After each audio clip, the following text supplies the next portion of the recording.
भाई की चक्कर है ना भाई, कैसे होगा ऐसे वीडियो बताइए, ऐसे कैसे होगा? आप लोग बोलिए सर जी। चेहरा तो आ ही नहीं रहा है, चेहरा नहीं आ रहा है। पहले एक लाइन आ जाइए, एक लाइन आ जाइए। बोलिए सर। ये मैग लीजिए सर। हाँ सर, ये मैग लीजिए। ये वाला भी है, ये भी और दूर दूर हो जाइए तब। और किसी का तो पकड़ लीजिए सर। सर बोलिए आप लोग थोड़ा सा फैलाइए ना सर, आप हाथ लोग हाथ तो ऐसे करके लाइए ना, सबका पकड़वा सर सर सर पकड़ लीजिए अरे यार सर, ये पकड़ लीजिए। एक आदमी पकड़ चलो यार।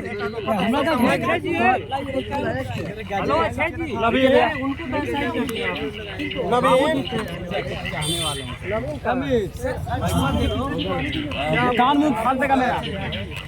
भैया सर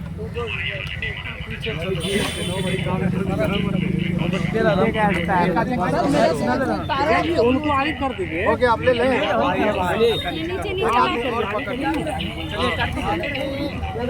सर ये पकड़वा दीजिए। भाई नहीं आ रहा है। पकड़वा दीजिए सर, बोलिए। देखिए, आज माननीय न्यायालय के समक्ष फाइनल बहस हो गया। आप लोगों को बता दें कि ये केस में आज जो प्रेयर हुआ है, सर बोलिए। प्रेयर दो चीज प्रेयर में ये हुआ है कि ये बात कोर्ट में आज स्थापित हो गई, रिकॉर्ड पर आज जांच जमा कर दिया गया और चार्जशीट में ये बातें आ गई कि ये लड़की फर्जी सर्टिफिकेट बनाई थी अपने उम्र के संदर्भ में। तो ये बात रिकॉर्ड पैराग्राफ 148 है डायरी का, जिसमें इस बात का जिक्र हो गया। तो ये पूरा फाइनल आर्गूमेंट हो गया कि ये इनके माता पिता और अन्य लोगों को निर्दोष साबित हो गया। इनके माता पिता पर भी इसके फंसाया गया था। तो डायरी के पाठ में उन लोगों को 4 आदमी को आज बता दिया गया कि निर्दोष थे। और चूँकि वो रोशन की गिरफ्तारी हो गई थी, तो जब कोई व्यक्ति गिरफ्तार हो जाता है तो पुलिस को मजबूरी में चार्जशीट सपोर्ट करने तो पुलिस पर कार्रवाई होगी। पैराग्राफ 148 में पुलिस ने लिखा है कि हम एज के संबंध में जो प्रमाण पत्र था वो फर्जी पाया गया था। ये एक रिपोर्ट, मैंने जो कहा था कि रिपोर्ट आ गया है, वो रिपोर्ट देखिए नगर निगम के संबंध में ये यही रिपोर्ट है कि उम्र के संबंध में फर्जी ये प्रमाण पत्र बनाई थी। ये आया कि ये देखिए जन्म प्रमाण पत्र सत्यापन के संबंध में, ये देख लीजिए जन्म प्रमाण पत्र के सत्यापन के संबंध में 14/5/2000 का सत्यापन किया गया। जांच के क्रम में पाया गया कि उक्त शिशु का जन्म प्रमाण पत्र अधो हस्ताक्षरी के कार्यालय से निर्गत नहीं किया गया है। उल्लेखनीय है कि पत्र के साथ संलग्न जन्म प्रमाण पत्र में अंकित पंजीकरण संख्या का भी मिलान किया गया, जिसे कार्यालय द्वारा गलत पाया गया। ये जन्म प्रमाण पत्र वो गलत भी थी, ये भी आज वो रिकॉर्ड पर ये आ गया। ये नगर निगम पटना का जो है सब रजिस्ट्रार के जन्म और मृत्यु का जो देते हैं उसने ये निर्गत किया था। तो यही कोर्ट में आज हुआ कि ये फर्जी कागज बनाई थी उसको झूठा मुकदमा में फंसाने के लिए। तो इस सब पर सारे चीज़ों पर बहस हो गया। जज साहब बहुत गंभीरता से सुने, लेकिन चूँकि चार्जशीट जो है वो कस्टडी में था तो चार्जशीट जमा करना पड़ा। 4 लोग पर अभियुक्त बना गया था, उन लोगों को दोष मुक्त कर दिया गया पुलिस के द्वारा ही।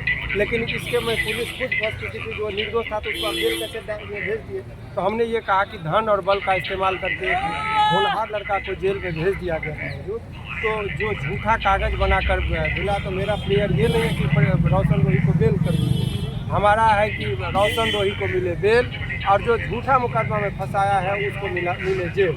इसी पर गंभीरता से जज साहब ने सुना, ऑर्डर को रिजर्व रख लिया गया है। ये ऑर्डर जैसे सब कुछ सुनने के बाद शाम तक में वो ऑर्डर पर दस्तखत होता है, जिसमें बताया जाता है कि आपको फाइनल ऑर्डर वो क्या है। तो इस तरीके से रोशन के केस में आज अप टू डेट हुआ कि निचली अदालत में आज बहस हो गया, फाइनल आर्गूमेंट हो गया। अब वो निर्णय जो है तो जज साहब लिखाएंगे और तब वो इंटरनेट पर वो दिया जाएगा। तो आज शाम तक में आप लोगों को पता चल जाएगा कि अब इनके संबंध में यदि वो एज प्रमाण पत्र की हमने तो ऐसा मांग कर दिया है कोर्ट में कि इनको बेल के साथ साथ जो पीड़िता ने झूठा और फर्जी सर्टिफिकेट बनाया था उनको जेल होना चाहिए। तो इसके संबंध में वो न्यायालय को यदि लगेगा कि नहीं यहीं से हमको करना है तो ठीक है, अन्यथा उनको लगेगा कि नहीं हाई कोर्ट से भी वो संदर्भ ले, क्योंकि ये तो प्रमाणित हो गया कि उन्होंने फर्जी प्रमाण पत्र लगाया था।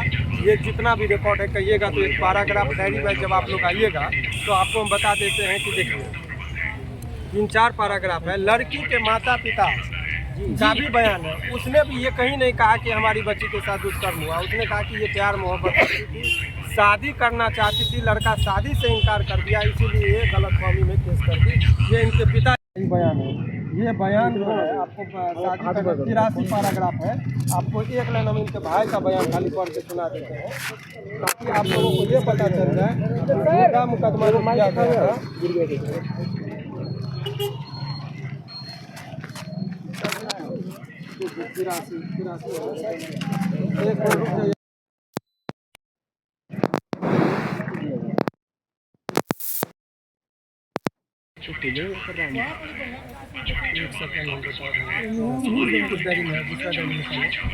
जिसमें ये स्पष्ट हो गया था कि ये एक बार सब दिखा जी। देखिए, रोहित उसकी पीड़िता का भाई का बयान है, जिसमें उसने कहा कि रोशन के बहन को लड़ाई झगड़ा नहीं छोड़कर भाग गया, जिसके कारण इनकी बहन काफ़ी परेशान होकर रोशन के विरुद्ध केस की। आगे बता के हालांकि इनकी बहन रोशन से शादी करना चाहती थी, इसलिए केस हो जाने के उपरांत इनकी बहन रोशन से बड़ी उपस्थिति में मैंने शादी करना चाहती थी, इसीलिए ये केस किया गया था। ये रिकॉर्ड में भी इसके भाई का बयान है, इसके माता पिता का भी बयान है। आपको बताइए, किसी भी एक बहुत ही अच्छी बात है, इनके माता पिता के प्रति भी हम आभार हैं कि आज तक वो कभी कोर्ट में नहीं आए, क्योंकि वो भी नहीं चाहते थे कि कोई व्यक्ति झूठा मुकदमा में केस में फंसे।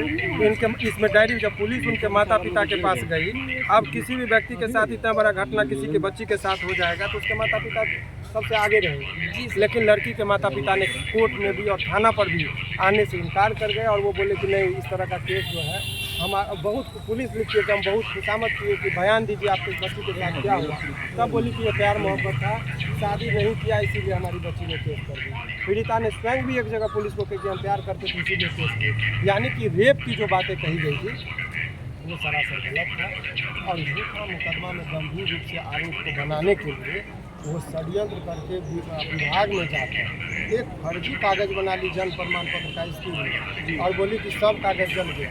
और एक चीज़ बताइए कि कोई व्यक्ति का आज तक 31 तारीख महीना में अधिकतम 31 दिन होता है जी, एगो सर्टिफिकेट मिल गया थी। तो जब चोर के गाड़ी में चिंता की बात आप लोगों ने सुना तो 80/10/2012 का एगो तारीख है, यानी कोई महीना में 80 तारीख होता है तो 30 तारीख को 8 बनाएंगे, लेकिन 0 को तो 1 नहीं कर पाएंगे जी। तो जो 30 तारीख होना चाहिए था वो 80 तारीख बन गया जी, जल्दबाजी के चक्कर में। तो जज साहब भी उसको बहुत गंभीरता से लिए, बहुत गुस्सा हो गए वो कि अपने भाव को तो वो बताते हैं। तो इस तरीके से इस पूरे केस में शाम तक का इंतजार करिए।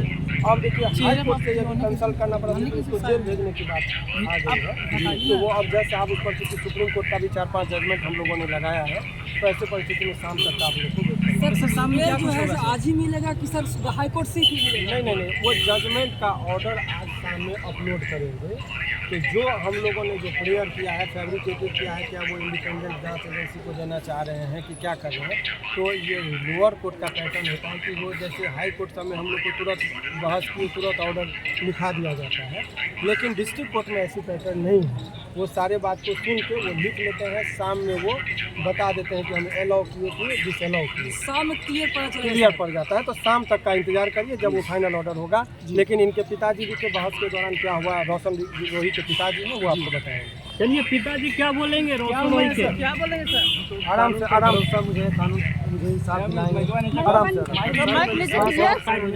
न्याय के रास्ता पे मेरा बच्चा को फंसाया वैसे ही एंगल से लिए और मुझे कानून वाला लगा कानून पर आपको भरोसा हो वही। चलिए, हम बात एक बार सवाल करेंगे, रोशन रोहित के आप पिताजी हैं, इतने सारे तारीख पे आप आए, लेकिन आज की तारीख में आपके आंखों में काफी नमी था, काफी भावुक थे कि कहीं ना कहीं आज मेरा बेटा जेल से बेल पर बाहर आएगा।